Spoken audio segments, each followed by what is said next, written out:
నేను చాలా క్లియర్గా చెప్తున్నా, చాలా సులభత చేస్తాను, మీకు ఇవ్వటం కూడా ఫాస్ట్గా ఇప్పిస్తా.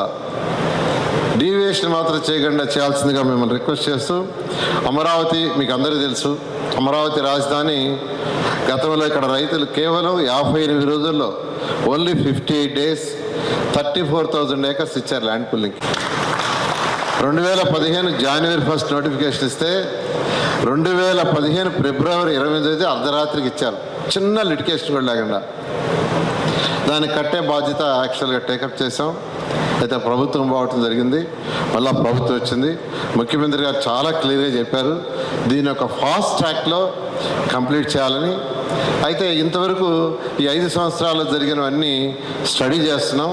ఇవన్నీ కూడా మరొక 3 నెలలు పడుతుంది.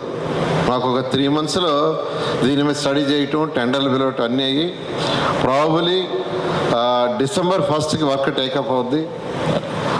టేకప్ చేసి టార్గెట్లు పెట్టుకుంటాం. ఆ టార్గెట్ ప్రకారం 60,000 కోట్ల రూపాయలు ముఖ్యమంత్రి గారు ఒకటే చెప్పారు. ఆ ప్రాజెక్ట్ కాస్ట్ సుమారుగా 60,000 crores అవుతుందని, దాన్ని 4 years లోపల కంప్లీట్ చేయమని యాక్చువల్గా నాకు ఆదేశించారు. ప్రపంచంలో, భారతదేశంలో ప్రపంచంలో ఖచ్చితంగా ఈ యొక్క సిటీ నెంబర్ 1 సిటీగా చేస్తామని మీ అందరికీ తెలియజేస్తూ మీ అందరి దగ్గర నేను సెలవు తీసుకున్నాను. Please subscribe .news.